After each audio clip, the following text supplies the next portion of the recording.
Olá, amigos do Palmilhando. Então, todos prontos aí para a nossa primeira aula, né? Nosso primeiro conteúdo. E para começar, a gente tem que começar pelo básico. Então, hoje a gente vai de uma aula de anatomia bem legal. Só que a aula de anatomia eu vou fazer um pouquinho diferente. Eu vou tentar focar um pouquinho dentro daquilo que nós utilizamos mais dentro do processo de avaliação das palmilhas e também de intervenções do pé. Para isso, eu vou utilizar aqui o livro de anatomia humana, né, um Atlas do Yokoshi, que é um livro que eu gosto bastante, e vou utilizar também aqui o modelinho do pé. Vamos lá? Então, essa aula será dividida em partes ósseas, depois tecidos moles e depois vou fazer uma aula aí específica sobre os músculos do pé e do tornozelo, que também são bastante importantes. Bora lá?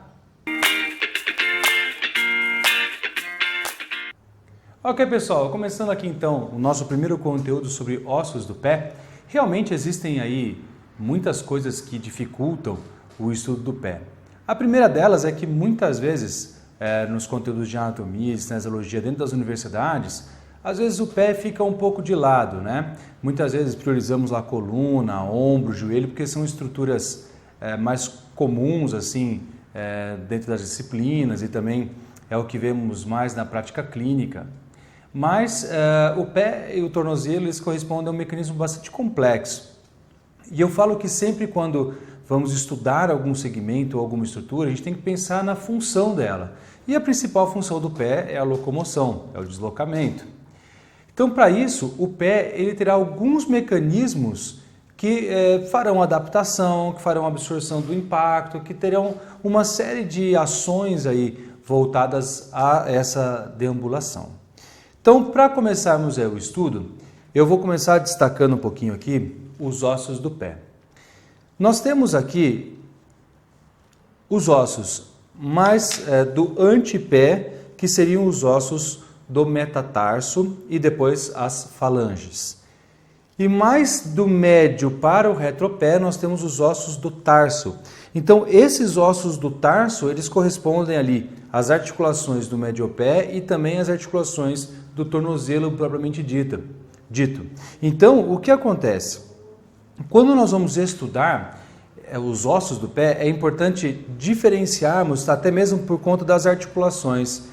E vai fazer muita diferença na hora das articulações, do estudo das articulações, entender qual é a relação entre esses ossos e também qual é a relação mecânica entre esses ossos. Porque, por exemplo, quando nós trabalhamos com palmilhas individualizadas, nós levamos muito em consideração a posição do antepé, a posição do mediopé e também do retropé, e não o pé como um bloco, ok?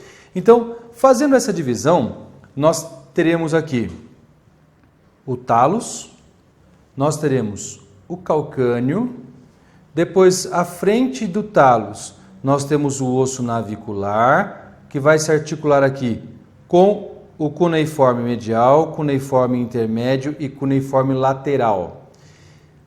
Mais lateralmente aqui, nós temos um osso bastante importante, ele é até um osso grande, né, pensando nos ossos do tarso, que é o osso cuboide.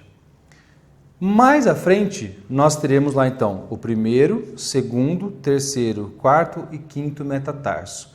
Seguindo então das falanges, proximal e distal, e as falanges proximais, intermédias e distais.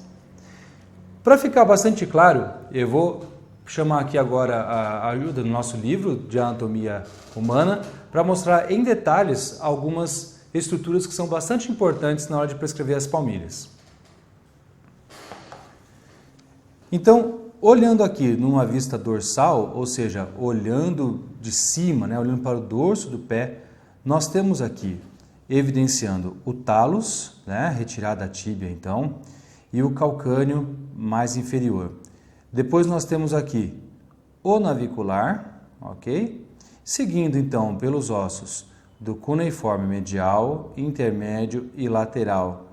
E aqui lateralmente, grandão aqui, nós temos o cuboide. À frente aqui, articulando com o cuboide, nós temos o quinto e o quarto metatarso. E eu gostaria de chamar a atenção para essa estrutura aqui, que é a proeminência do quinto metatarso.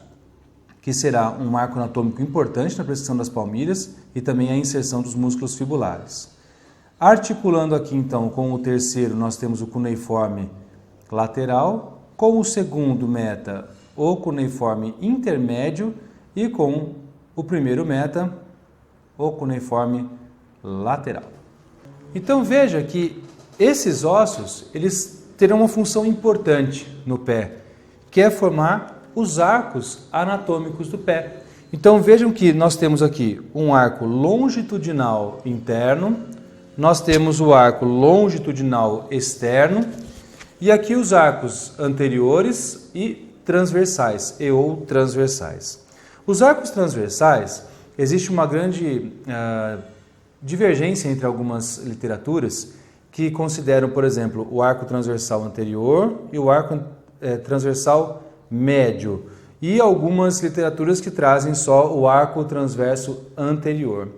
Agora, o interessante quando nós pensamos em palmilhas especialmente, é a formação não só dos arcos individualizados, mas de toda a abóbada plantar. Então veja que para manter essa estrutura, nós temos que ter aqui um conjunto ligamentar bastante intenso e temos que ter músculos que sustentem isso. Então, chamando a atenção especialmente aqui para o osso navicular, para o osso cuboide, cabeça dos metatarsos e ossos sesamoides, talos, calcâneo e alguns marcos ósseos importantes, tubérculo calcâneo, tubérculo navicular, proeminência do quinto metatarso e os maléolos medial e lateral, que serão bastante importantes na hora dos nossos estudos sobre palmilhas. Guardou? Se não, revisa aqui a aula e fica de olho no conteúdo complementar da plataforma, ok? Nos vemos daqui a pouquinho aí, numa aula um pouquinho mais complexa. Vamos lá? Da marcha e depois já com um aplanamento do pé e uma resposta de carga. Então, quando nós